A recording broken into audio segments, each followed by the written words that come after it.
한국에는 부루마블로 알려진 모노폴리 게임을 좋아하신다면 세상에는 다양한 모노폴리가 있다는 것은 아마 알고 계실 거예요. 반지의 제왕, 왕좌의 게임, 디즈니 등등 끝도 없죠. 우와, 왕좌의 게임과 디즈니가 한데 섞인 걸 보고 싶지 않나요?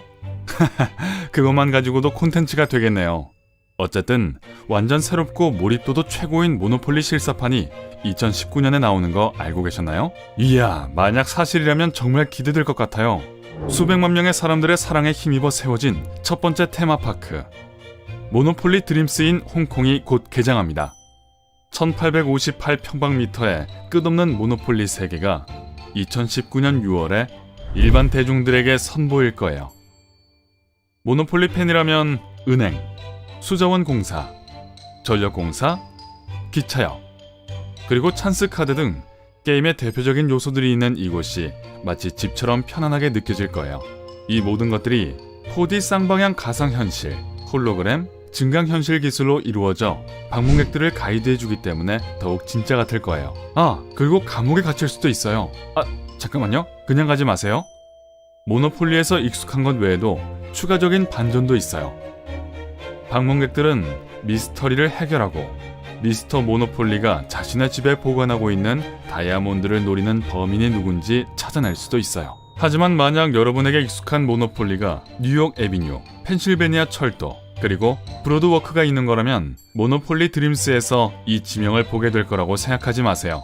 이 테마파크는 홍콩에 있기 때문에 홍콩 버전에 있는 지명이 있을 거예요. 게다가 공원 전체가 홍콩에서 가장 부유한 지역인 더 피크에 위치하고 있어요. 아시다시피 최초의 모노폴리 중국어판은 1965년 홍콩을 기초로 제작되었죠. 나중에 모노폴리에서 가장 비싼 곳을 어디로 할지 투표를 했는데 그때 사람들이 선택한 곳이 더 피크였답니다. 이곳은 가장 비싼 주거지역으로 세계적으로 유명한 홍콩의 스카이라인을 한눈에 내려다볼 수 있는 곳입니다. 더 피크를 방문해야 할 또 다른 이유가 생겼네요. 이런 점과 모노폴리 드림스에서만 살 수 있는 테마 간식들, 기념품까지 전부 놓치고 싶지 않네요. 모노폴리는 현재 헤즈브로사가 소유권을 가지고 있기 때문에 당연히 모든 것이 헤즈브로사의 동의와 참여가 있었습니다. 헤즈브로사는 모노폴리를 단순한 보드게임에서 현실에 실존하는 놀이기구로 확장하는 기회로 보고 있습니다. 그리고 게임 팬과 가족들이 완전히 게임에 몰입해 기억에 남을 수 있는 완벽한 추억을 쌓을 수 있는 기회가 됐으면 합니다. 물론 이 공원이 저렴한 프로젝트는 아닙니다. 그리고 디자인과 건축에 많은 자원이 들기도 했고요. 모노폴리 드림스의 공식 운영업체 대표인 게리찬 씨에 따르면 모든 투자가 헛수고가 아니길 바라고 있습니다. 그리고 곧 이 지역이 새로운 관광지로 자리매김해 약 70만 명의 새로운 방문객이 홍콩에 올 것이라고 기대합니다. 요즘 모노폴리를 한 번도 해보지 않은 사람을 찾기 힘들죠. 그리고 심지어 여러분이 프로라고 해도 또 다른 누구보다도 가장 좋아하는 게임을 잘 아는 사람이더라도 여전히 한 번도 들어본 적 없는 사실이 있을 거예요. 이 보드게임은 110년 이상 인기를 유지하고 있습니다. 게임의 첫 번째 원형은 1903년에 집주인이라는 이름으로 나왔습니다. 이 게임은 엘리자베스 제이 필립스가 만들었죠. 그런데 대부분의 사람들은 찰스 데로우가 만들었다고 생각하죠. 데로우는 자신의 집에 있는 재료들로 게임을 만들기는 했습니다. 그는 첫 번째 집들과 호텔들을 만들기 위해 몰딩을 만들고 남은 재료를 사용했습니다. 그리고 카드도 손수 쓰고 보드를 방수천으로 덮었죠. 데로우의 조카는 보드말의 재료로 자신의 팔찌에 금속 장식을 사용할 것을 제안했습니다. 원래의 게임에는 10개의 금속말이 있었는데 다리미, 대포, 지갑, 골무, 신발, 모자, 랜턴, 레이싱카, 흔들목마, 그리고 전투 함정이 있었죠.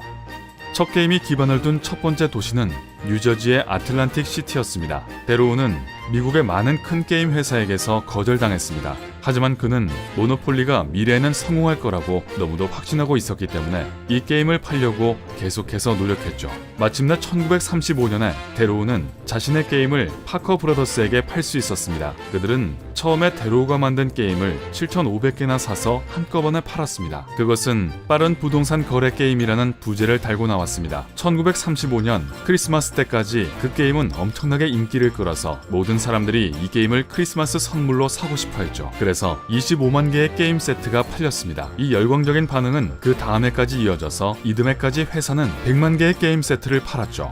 100년 이상의 성공으로 모노폴리는 전 세계 114개국에서 2억 7,500만 개가 팔렸고 47개의 언어로 번역됐습니다. 그리고 번역이라고 해서 게임의 요소들을 단순히 말만 바꾸는 것이 아니라 완전히 현지화했습니다. 예를 들어 게임이 영국에 처음 소개됐을 때 땅의 이름도 현지의 상황에 맞게 바뀌었죠. 모노폴리의 인기를 실감하실 수 있는 간단한 사실이 있습니다. 모든 수요자의 요구를 맞추기 위해 파커 브라더스는 모노폴리 화폐를 연방준비위원회에서 찍어내는 달러보다 더 많이 찍어야 했습니다. 그리고 매년 그들은 연방준비위원회가 같은 기간 동안 찍어내는 돈보다 30배나 많은 모노폴리 화폐를 찍어냅니다. 만약 지금껏 만들어진 모노폴리 게임 세트를 쌓아 올린다면 1770km짜리 탑이 완성될 거예요. 우와! 모노폴리 게임이 펼쳐진 가장 독특한 장소는 천정, 지하, 그리고 미국 핵잠수함 등이 있습니다. 가장 오랫동안 지속된 게임은 70일 동안 끊임없이 계속된 게임입니다. 2008년에 3,000명의 모노폴리 게이머들이 동시에 가장 많은 사람이 참여한 게임 세계 기록을 세우기도 했습니다.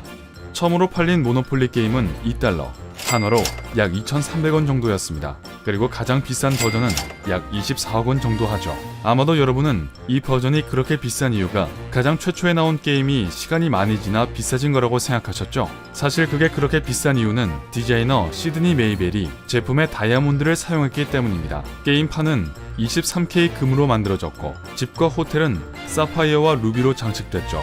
주사위에는 다이아몬드가 박혀있고 42개의 주사위는 역시 모두 다이아몬드가 사용됐습니다. 이 게임은 1985년 모노폴리 50주년을 기념하기 위해 제작됐습니다. 1973년 이래로 모노폴리 세계 챔피언십이 몇 년에 한 번씩 열립니다. 당시 첫 번째 우승자는 미국 뉴욕의 리버티 출신의 리 베이아드였습니다. 다양한 나라에서 각 국가의 챔피언들이 도쿄, 몬테카를로, 라스베가스 같은 장소에 모입니다. 지금까지 14번의 세계 챔피언십이 개최됐고 가장 최근에는 2015년 마카오에서 열렸습니다. 우승 상금은 2850달러, 한화로 약 2470만 원입니다. 왜 그런지 아시겠죠? 모노폴리 게임 은행에 들어있는 정확한 금액이거든요. 여러분은 모노폴리 팬인가요? 그렇다면 게임에 대한 재미있는 사실이나 이기는 전략을 알고 계신가요? 댓글란에 알려주세요. 이 영상에 좋아요를 누르고 친구와 공유하는 걸 잊지 마세요. 그리고 구독 버튼을 눌러 삶의 밝은 면과 함께하세요.